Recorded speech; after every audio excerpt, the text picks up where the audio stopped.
YouTube, how the fuck you doing? Hey guys, Nadeshot. Today, I'm bringing a brand new video. Yesterday, you guys watched my insight on the changes of the OpTic gaming roster with Seth leaving and going to Envy, and then Clayster joining on OpTic. Just so that you guys know, we did actually announce our fourth. That is Parasite. So the 2014 lineup so far, as it stands right now, is Ricky, Parasite, Clayster, and myself, with Big Timer still coaching. He's back there playing Minecraft. But what I'm going to be doing for you guys is basically a Q&A. I had a lot of people ask me questions on a popular website called Reddit. They call it the front page of the internet. So basically, people were able to answer questions or ask me questions, and then they were going to vote on which questions are at the highest level of interest. So I ranked them from 1 to 10. I'm going to go through those so that you guys can get a little bit more info on what really went down. Yesterday, I strayed away from talking about Seth and the situations regarding that because I didn't want to get into unnecessary drama. But I'm going to be doing my best job to be as transparent and honest throughout this entire thing so that you guys can really just get a better understanding of these past couple days and what's really happening. So I hope you guys enjoyed the video. So let's get straight into the questions. All right, guys. The first question comes from Enemy Tash. He says, "Hey Nade, will Clay, Parasite, and Ricky come to the house? Aside from that, I just want to thank you for your commitment to the community. Regardless of any hate you may receive, with great love comes great hatred. It's just part of the course." Appreciate that, man. That last part really means a lot. But I can tell you right now that Parasite has really great interest to move into the house. I would have no issues with that. Neither would Hex or Big Timer. We actually kind of discussed that a little bit when we were first talking about him joining the team.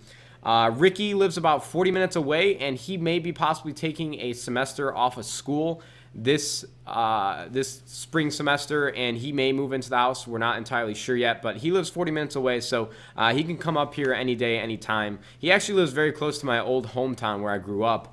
And then finally with Clayster, he has expressed interest in moving into the house. A lot of this is still kind of up in the air. He has, he's taking care of things at home. You know, he was a full-time college student at West Virginia University, if I'm not mistaken. And so he has a dorm there or an apartment where he pays rent. So I'm not sure if a move right now is viable for him. But like I said, this is all just beginning. Anything is possible. And I know all the guys are committed to winning. So maybe we could see them in the team house. And I hope that basically answered your question as well as I could have. All right. Question number 2 comes from Buddy Bar. He asks, "Who was involved with the decision to pick up Clayster? Was it you and Hex, you and Ricky, you and Hex and Ricky, and then again with Parasite? Basically, was Clayster involved with picking the fourth, and what was the process like?" So when we first found out on Sunday night that Seth was trying to sketch on the team, we decided that Clayster was going to be our number 1 option. And before that, there was a lot of debate which player would best suit our team, and Clayster was at the top of the list the entire time. Clayster was actually one of the players that we were thinking about picking up for JCap when we decided to part ways with him, but we just thought Ricky would be better suited for in-game chemistry with our squad. But when we decided to pick up Clayster, we had a talk with him. He told us he would get back to us in a couple days, and then he agreed to team with us. And then we had to look for one. And there were a lot of different names that came up in the discussion for our possible fourth. We talked about Saints, Embos, Killa, and then Parasite actually contacted us, and he said he had great interest in joining the team.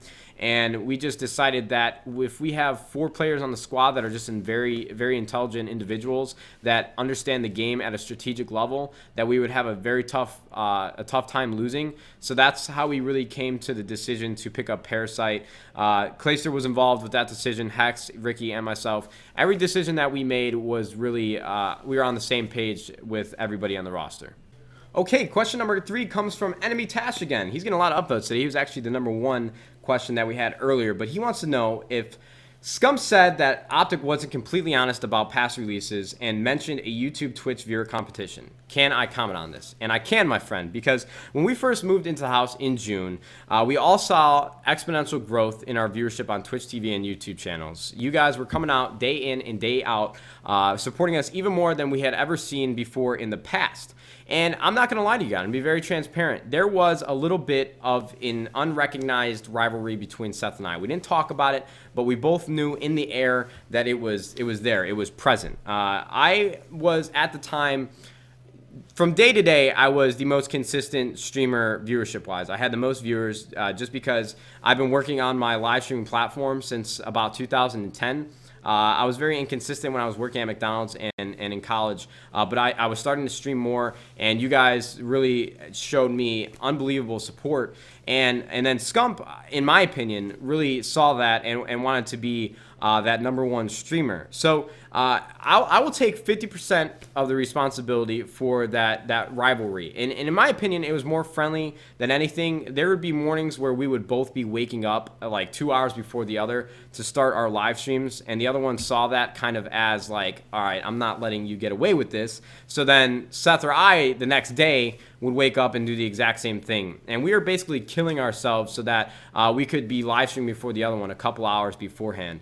And I'll admit to that. But I find it kind of disheartening and very immature of Seth to kind of not take any responsibility for that. There were a lot of times when he was in the house where he would make it more of a competition than me. When my YouTube channel got hacked, he was always joking around saying, "You're falling off, I'm catching you, I'm getting more views than you." He would always tell me that he has no idea why people watch my YouTube channel just because he didn't agree with the content that I was uploading. So there was just a lot of issues there, and I find it very, very dishonest and disheartening that he didn't take any responsibility for those actions, because it wasn't just me.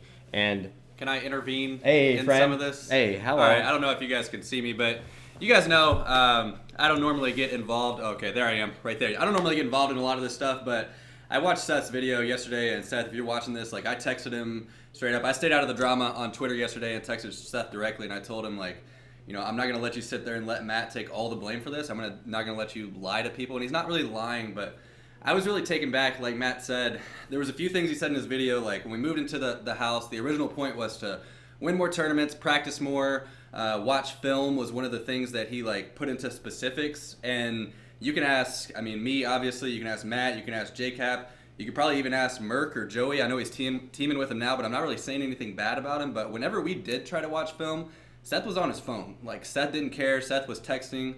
Seth never put any input into, like, team strategies to try to work together or any of that. So for him to say that Matt or I or anyone or the house, like, changed the motives, he was just as big a part of that as anyone. And I take responsibility for it.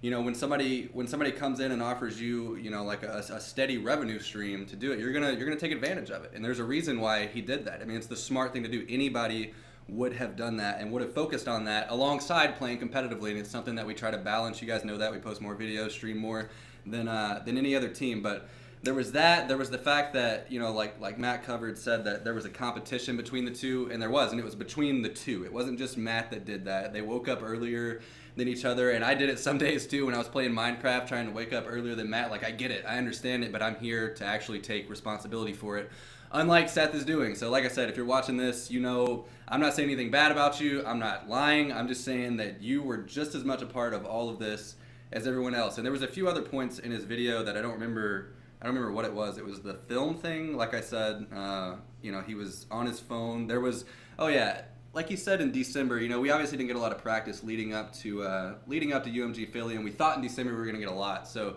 whenever he went home, he started getting DDoSed, apparently. I don't know. I wasn't playing, so like I said, I'm just as much responsible, but I accepted the fact that I just really don't enjoy playing, so I retired. That was me holding up responsibility and taking it for the team and letting them kind of rise up to practice as much as they need to win championships. But, you know, Seth said he got DDoSed, which is fine, and then, you know, he was going to California after Christmas, and, you know, there were times, you know, when he said that he practiced as much as he could, but, you know, after like one of the 2Ks, I think it was on the 27th or 28th, you know, we texted him and we went out kind of early, so we were disappointed in it, and we were going to scrim afterwards. And I mean, I still have the fucking text messages on my phone right here. I can show you, like, Seth never responded to us that night. Like, he didn't say one word like, hey, I'm not coming back to get on the scrim. And I'm sitting there asking him, like, yo, Seth, we're going to get a scrim. Are you good? And not even a response saying, like, no, I'm just gonna play tomorrow. Nothing, just left us completely in the dark. And like I said, I could show you. I mean, there's so many like videos and proof of all of this stuff happening. And like I said, it's not anything bad, but it's not something you should sit there and try to place the blame on everyone else. And like I said, you can ask JCap who lived in the house. You could probably even ask Joey. I mean, I don't know if it was like that bad back when Joey was in the house. Obviously, it was if it led him to want to leave. But yeah, that's all I wanted to put my input on. Like I said, I'm not really taking. I see both sides of the story. I really do, but it's kind of disheartening that Seth is trying to play the extreme victim card and blame everything on the house, blame everything on Hector, who's done nothing but been basically like a father figure to Scump. So I don't even want to get into that, but yeah, that's all I wanted to put into the conversation. That needed to be said, and yeah, like I said, we're all equally responsible for whatever happened. And if he was unhappy, then fine. It's probably a better move that he moved out of the house. Hey man, thank you very much. I want to give you a handshake. Yeah. Because I've been getting a lot of flack. I know, and that's why I can't just sit back and watch something like that happen, because it's the most hypocritical thing I think I've ever seen in my life. No joke. To just walk out on us like that, and I don't know. I'm still pissed off about it. Like I said, I don't really show that side of myself on YouTube and stuff, because you guys don't need to hear all the personal opinions and stuff that goes on, but you do need to hear what actually happened, and that's what it was. And one of the tweets that really bothered me, and I'm hoping that you can comment on this. Yesterday, Seth claimed that Rambo, Merc, yourself, JCap, and everybody from the championship team from Modern Warfare 3 is basically gone, and Right. it's because of me. Right. In my opinion, every time that we made a roster movement, when we got rid of Merc, when we released JCap, Seth was just as much as responsible for that as both of us. Oh, yeah. Seth hated JCap. He wanted him out of the house. Oh, yeah. He did not think that Merc on the team was capable enough to win us a championship. And we were all like that. I'm here to take responsibility for it. Like, I don't hate JCap, obviously. I love Neither do I. But yeah, it's the same thing, man, without all these points. Like, if you're not going to be there to take responsibility, then what are you doing? It's obvious that, do you guys honestly sit here and think that Seth was just completely opposed to everything that went on, and he wanted to keep JCap and Joey, and even dating back to Rambo? Like, me and Seth were a big part in picking up Nadeshot, and like I said, I was responsible for that, and so was Seth. He was responsible for all of this. Like, what we built here in the house, what we did, everything that has came to this point, Seth was an intricate part of it, just like I was, just like Cap was, or just like Matt was, Cap, Joey, Hex. We were all in this together. So for him to just kind of come back from Philadelphia and just pack up his shit and leave, not say a word, it was really, really disrespectful, not only to me or Matt. I know especially Hex is like literally heartbroken over it, but it is what it is. Like I said, I just wanted to come on here and let you guys know what I thought about it. We were all responsible equally for everything that went on, especially Seth.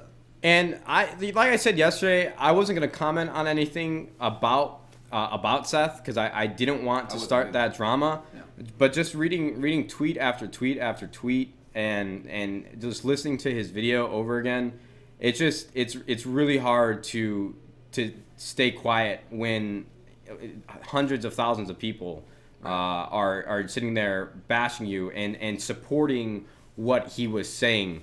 Like I said, I have no problem taking responsibility for that rivalry that there was between Seth and I. But for him to just kind of take a back seat and play the victim and just not take any responsibility for it or anything that happened in this house or motives, because the motive thing really bothers me the most out of anything.